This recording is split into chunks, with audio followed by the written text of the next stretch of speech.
ఎట్లుంటుందో సుజిత్ కి పక్కా తెలుసు.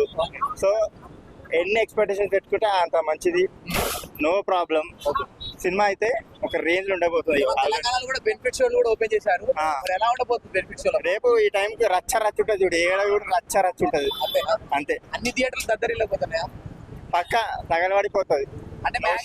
అంటే చాలా మంది ఇయర్స్ సినిమా తీసి చాలా వెయిట్ చేస్తున్నారు. అంటే పవన్ కళ్యాణ్ గారు అంటే చిన్న సినిమానే, అంటే ఇయర్స్ అంటే సంవత్సరాలు తీయలేదు కదా. అంటే బాహుబలి 2, సలార్ ఆ టైప్ లో. సో ఎలా ఉండే ఎక్స్పెక్టేషన్స్ ఎలా ఉన్నాయి? అంటే ఇంత క్రేజ్ చూస్తుంటే ఎలా అనిపిస్తుంది? పక్కా మనం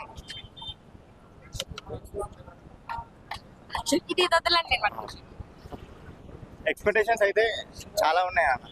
మనకు పవన్ కళ్యాణ్ ఇట్లా బాహుబలి రాగా, ట్రిపుల్ రాగా అంత పెద్ద బడ్జెట్ తోనే తీస్తున్న సినిమా కూడా కాదు. అతను నార్మల్ గా తీసినా కూడా అది మాకు తెలుగు స్టేట్స్ లో అయితే అది పాన్ ఇండియా మూవీ తీయకపోవచ్చు, కానీ తెలుగు స్టేట్స్ లో అయితే he's the number 1 hero. So expectation అయితే చాలా ఉన్నాయి, పక్కా రీచ్ అవుతుంది అది మాత్రం. ఎందుకంటే సుజిత్ ఒక ఫ్యాన్ బాయ్. సంధ్యలో గబ్బర్ సింగ్ అరుచుకుంటా చూశాడు. సో ఆయనకు తెలిసి ఎట్లా తీయాలనుకుంటున్నాడు. మన తెలుగు స్టేట్స్ లో అయితే ఒక బ్రేక్ చేస్తుంది.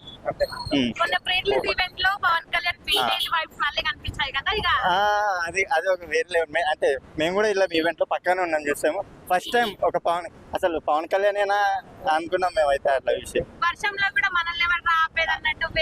ఆ డైలాగులు కానీ లైక్ అతను కొడుతుంటే కూడా వైబ్ కానీ ఫస్ట్ టైం ఒక కొత్త కళ్యాణ్ చూస్తున్నాం కదా అన్నట్టు. అతను డిప్యూటీ సీఎం అనే మర్చిపోయినా అని చెప్పాడు. అది నిజంగా ప్యూర్ వైబ్. అసలు తమాన్ అయితే చెప్పాడు ఒకటే మాట, ఇట్లా అనేసాడు అంతే. పక్కా బ్రో, అసలు ఆల్రెడీ చూసినాం కదా మనము. ఆ roses and guns, fire storm వేరే లెవెల్ ఉంది బ్రో. ఇంకా సర్ప్రైజ్ చాలా ఉంటాయని చెప్పాడు. పిలిచి మా చాలా నమ్మకంతో అతను ఎంత హోప్స్ ఉంటాయి, ఎన్ని ఎఫర్ట్స్ పెడితే మాత్రం ఆ డైలాగ్ చెప్పుంటాడు. మనం బ్లైండ్లీ అతను నమ్మేయచ్చు. సుజిత్, పవన్ కళ్యాణ్, తమలేను. గబ్బర్ సింగ్ కాదు, ఇప్పటి నుంచి గబ్బర్ సింగ్ పోయి ఓజీ గంభీరా, ఓజేస్ గంభీరా అంటే చిన్న పార్ట్ ఉంటుంది. ఏమో బ్రో, రూమర్స్ వస్తున్నాయి కానీ ఉంటే మంచిది bro. Even TFI waiting for him. ఉన్నాము. మా అన్నయ్య ఇప్పుడు ఒక డిప్యూటీ సీఎం అయింది. మా అందరి కోరిక మేరకు, దాని మేరకు, ప్రజల కోరిక మేరకు ఆయన ఏవైతే చేయాలనుకున్నాడో దాని ఆశయాలు నెరవేర్చడం కోసం డిప్యూటీ సీఎం అయింది. అయినాక కూడా ఇప్పటికీ అదే లాగుతాం, అదే బండి ఎక్కి కూర్చుంటామంటే మీరు ఎడ్ల బండిలోనే కూర్చోండి, మీరు ఎడ్ల బండి మాటలే మాట్లాడండి. మేము మాత్రం హాయిగా సాఫీగా వెళ్ళిపోతాం. అన్న ఏమేమి చేయాలనుకుంటా అవన్నిటికీ అన్న చేస్తాడు, మేము సపోర్ట్ ఇస్తాం అంతే. ఇక ఓజీ సినిమాతో వింటేజ్ పవన్ కళ్యాణ్ మళ్ళీ తిరిగి వస్తాడు అనుకోవచ్చా? వస్తాడు కాదు వచ్చిండు వస్తాడు అనే క్వశ్చన్ లేదు మేడం. ఎందుకంటే వచ్చేసిండు, ఆల్రెడీ వచ్చేసిండు. వైబ్ క్రియేట్ అయిపోతుంది, పిచ్చిలేస్తుంది, అర్థం కావట్లేదు, సైక్ అవుతుంది. మీరు నమ్మరు, ఒక 3 సినిమాల నుంచి భీమ్లా నాయక్, హరిహర వీరమ్మలు, ఓజీ నుంచి నాకు తెలిసిన తమ్ముడు ఉన్నాడు మా ఊరు ఇక్కడ నుంచి 200 కిలోమీటర్స్. నేను 3 సినిమాల నుంచి హైదరాబాద్ చూపిస్తున్నా. ఆర్టీసీ క్రాస్ రోడ్ ఎట్లుంటుందో నువ్వు చూడాలి పోయి అని చెప్పేసి. రేపు వస్తా అన్నాడు. సో ఆ రేంజ్లో ఉంది. నేనే అట్లుంటే కొన్ని వేల మంది, లక్షల మంది, కోట్ల మంది ఫ్యాన్స్ ఉన్నారు. వాళ్ళు ఎంతమందిని పిలిపించుకోవచ్చు, వాళ్ళు ఎంత హైప్ చేయొచ్చు, అట్లుంది మేడం. నేను చిన్న ఎగ్జాంపుల్ చెప్తున్నాను అంతే. మా ఓని 200 కిలోమీటర్ నుంచి రప్పిస్తున్నా, అదే నాకు పెద్ద హైప్. ఇంకా మిగతా వాళ్ళు ఇంకా చాలా పెద్ద హైపులు చేస్తారు. కొంతమంది కట్అవుట్లు పెడతారు, అంటే వాళ్ళ రేంజ్ని బట్టి. నాకు నా రేంజ్ గీదే మరి. సో అట్లా ఓజీ సినిమాతో పవన్ కళ్యాణ్ ఫ్యాన్స్ కి పండగనే చెప్పుకోవాలి కదా. పండగ అంటే మామూలు పండగ కాదు మేడం, ఇంకా ఒక రేంజ్ పండగ. కానీ ఒకటే బాధ ఏంటంటే మా వైకుంఠంలో లేదని అంతే. సర్లే, శివుడు ఎప్పుడు వైకుంఠంలోనే నాట్యం ఆడాడు కదా. అప్పుడప్పుడు ప్రేక్షకుల కోరిక మేరకు ప్లేస్ మారుస్తాడు. సర్లే కొన్ని వదిలేదు, ఏం చేయలేము, వదిలేసి ఇప్పుడు వచ్చేదే వైకుంఠం అనుకోవాలి. తప్పదు, ఇంకా లైఫ్ అట్లనే పోవాలి అంతే. సో 2019లో ఓడిపోయింది అని చెప్పేసి 24లో మేము ఆకుండా ఉండలేదు కదా, వచ్చేసినాం కదా. ఇది కూడా అట్లనే ఉంటుంది మేడం. వైకుంఠం మారినంత మాత్రం మా శివుడు మారడు. అదే ఉంది బండ్లన్న అంటాడు, ఈశ్వర పవనేశ్వర అంతే. ఇక మాది అంతే. వైకుంఠం మారిందని ఆ డైలాగ్ మారదు. డైలాగ్ మా కళ్యాణన్న సినిమానే ఏ సినిమాకి లేని ఈ సినిమాకి ఉన్నాయి, అంత ఘోరంగా ఉన్నాయి. మనం ఎప్పుడు చూడలేదు. ఇక ఆ ఎక్స్పెక్టేషన్ పీక్స్ని దాటిపోయినాయి. కొన్ని పీక్స్, కొన్ని ఎక్స్పెక్టేషన్స్ పీక్స్ అని ఉంటాం. ఈ పీక్స్ దాటిపోయింది అంతే. ఇక అంటే బెనిఫిట్ షో ఎల్లుండి ఉంది కదన్న, మరి ఎలా ఉండబోతుందన్న బెనిఫిట్ షోకి? బెనిఫిట్ షో కంటే ముందు రేపు ప్రీమియర్స్ ఉన్నాయి.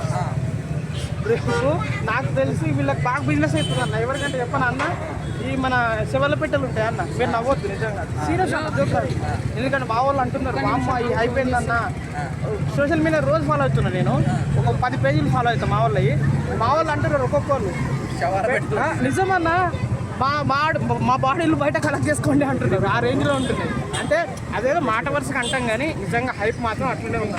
దిమాగ్ ఖరాబ్ అయ్యేటట్టు ఘోరంగా. వింటేజ్ పవన్ కళ్యాణ్ చూడొచ్చు అనుకుంటారా ఓజీ తర్వాత? సీరియస్లీ మన ఆ ఖుషీలో ఫస్ట్ ఇలా వేసుకొని ఎంట్రీ ఇస్తారు కదా, అలీ గారు వచ్చి మాట్లాడే ముందు ఎంట్రీ ఇస్తారు కదా, ఆ స్టైల్లో కూడా కనిపిస్తుంది, పంజాబ్ స్టైల్లో కూడా కనిపిస్తుంది. ఇక అది ఆ రెండు కలిపితే వింటేజే కదా మనకి.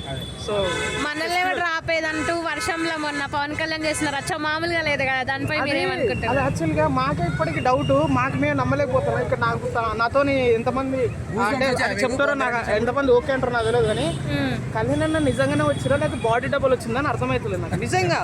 ఫస్ట్ టైం పిచ్చిలేసింది, అన్ననేనా లేకుంటే బాడీ డబల్. ఎందుకంటే కింద నుంచి వచ్చే షాట్ కూడా అది రిలీజ్ చేసిర్రు మనకి. తర్వాత ఎట్లా వచ్చిందో ఆయన మోకాల మీద కూర్చొని తర్వాత లేచి ఇవన్నీ చేసింది డిప్యూటీ సీఎం అయినా, ఇవన్నీ చేసింది కళ్యాణ్ అన్ననైనా, కత్తి పట్టుకొని ఇట్లా ఇప్పుడు ఇవన్నీ చేసింది ఆయనైనా లేకపోతే బాడీ డబుల్ అని అనిపించింది.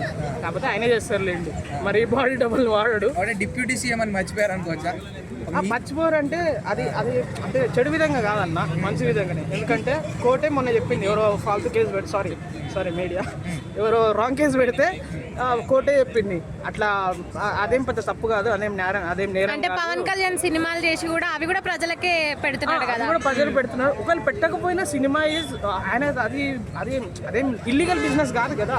ఇప్పుడు మీరు ఇల్లీగల్గా ఏదో సంపాదించి ఎర్రసందనం చేసి అది చేసి ఇంకేదో చేసి మీరు కూడబెట్టిన డబ్బుని ప్రజలకు పంచి ఇది చేస్తే అప్పుడు మీరు యూ కెన్ స్టాప్, మీరు ఆపండి. కానీ ఆయన సినిమాలు చేస్తున్నాడు, జెన్యున్గా సినిమాలు చేస్తున్నాడు. వాళ్ళకెళ్ళి వచ్చినాయి మొత్తం తీసుకొచ్చి చీటనే పెడుతున్నాడు. మన దాంట్లో తప్పేమున్నది మేడం? సీఎం అయినా నాకు తెలిసి అనద్దులేక నా వయసు నాదంతా తెలియదులే కానీ నేను విన్నా ఎక్కడో కానీ ఎన్టీఆర్ గారు, ఎంజీఆర్ గారు వీళ్ళందరూ కూడా సీఎం అయినాక కూడా చేసిర్రు చిన్న పాత్రలో పెద్దయో అవన్నీ చేసిర్రు. మరి అప్పుడు కూడా తప్పు ఉన్నారు కదా. వాళ్ళు అన్యాయం, ఇప్పుడు ఈయన చేసేది అన్యాయం అంటే వాళ్ళు చేసింది కూడా అన్యాయమే కదా. అది న్యాయం కాబట్టి వాళ్ళు చేసిర్రు, అది న్యాయం కాబట్టి ఈయన ఫాలో అవుతాడు, దాంట్లో తప్పేం లేదు.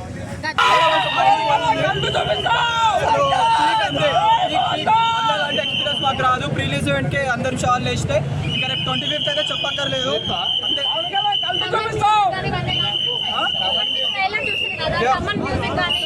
తమన్ మ్యూజిక్ చెప్పక్కర్లేదు, కొలిడల తమన్ ఇచ్చి పడేసిండు, అసలు మైండ్ పోయింది. రేపు థియేటర్లో బ్లాస్ట్ చేస్తాం చెప్తున్నా, ఇంకంతే శవాలే లేస్తాయి పైకి. బై మిస్టేక్ కూడా సావో కనెక్షన్ ఉందనుకోండి, ఇంకా చెప్పక్కర్లేదు. పాన్ ఇండియా మొత్తం పవన్ కళ్యాణ్ క్రేజ్ ఎక్కడికి వెళ్ళిపోతాం, మావాడు అన్ని దాటేస్తాడు అంతే. బాబు కళ్యాణ్ బాబు